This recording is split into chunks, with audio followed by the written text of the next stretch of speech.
Okay, everybody out there, I just ran across something that I thought was pretty interesting. The seven-headed beast hidden in plain sight in the Bible. Now that's something you don't hear every day. So what am I talking about? I'm talking about a seven-headed beast. Now, I discovered a vital piece of revelation in Isaiah 27:1, also in Psalm 74:14, and Job 41:1-2. Now, I found it in other verses too, but I'm using those main three verses right there for this beast, seven-headed beast. Now, there was something odd about Revelation 21:1 and Exodus 20:4. See, I always thought that there was something strange about these verses, and I was right. Now, if you haven't seen my videos, Disturbing Visions Beyond 2017 and Spiritual Intercessions Unveiled, I highly recommend you watch them. It may be helpful. Now, when you read the latter part of Revelation 21:1, it says, there will be no more sea. No more sea. Now, why is that? Now, this is in the end time. Now, if you just think about that for a moment, no more sea. See, when you read the latter part of one of the commandments in Exodus 20:4, it says, thou shalt not make unto thee any graven images. And it goes on, and the latter part says, in the earth beneath, or that is in the water under the earth. Now this is saying there is water under the earth. Okay, first of all, there's water under the earth. So what's the big deal about that? Well, this might grab your attention. There is a real seven-headed snake living in the world today. There is also statues and images of this seven-headed snake. Now, there is a beast from the sea in Revelation 13:1-8 with seven heads.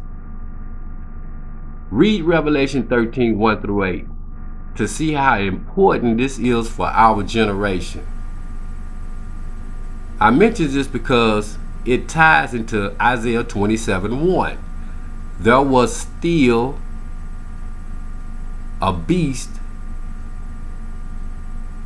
Let me rephrase that. There was and still is a beast called Leviathan in the sea. Now see, Job spoke of it in Job 41:1-2, and in other parts of the scripture too, other parts of Job as well, Psalm 74:14, and so on.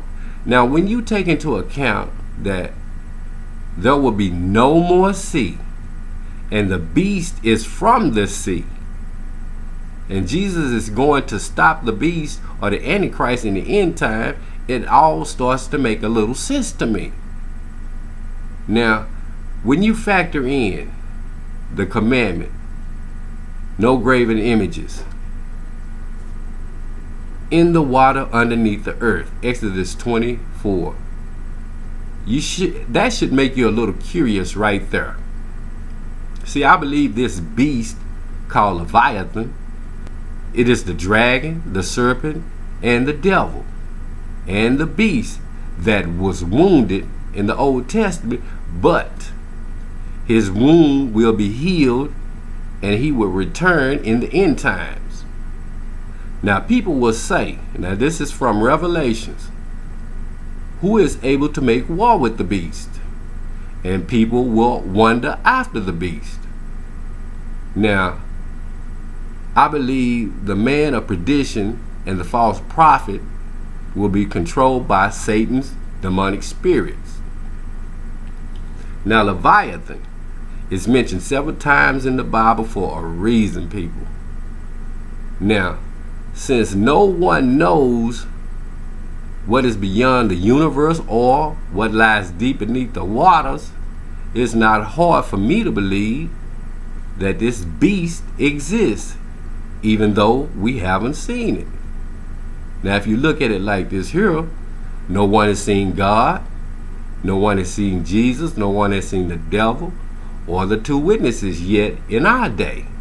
So it's not hard for me to believe that this beast is still living beneath the sea right today. And it's right there in the Bible in plain sight. And not many people are talking about it. Now, I just thought this was very useful in studying the end times in Revelations. And I hope, you just at least check into it.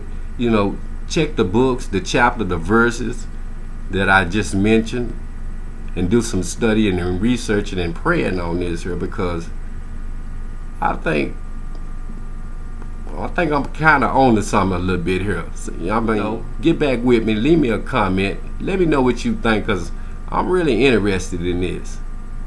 And what I'm saying is, it's based on my opinion, of course, but I base it off of 2 Timothy 3:16 and 2 Peter 1:20.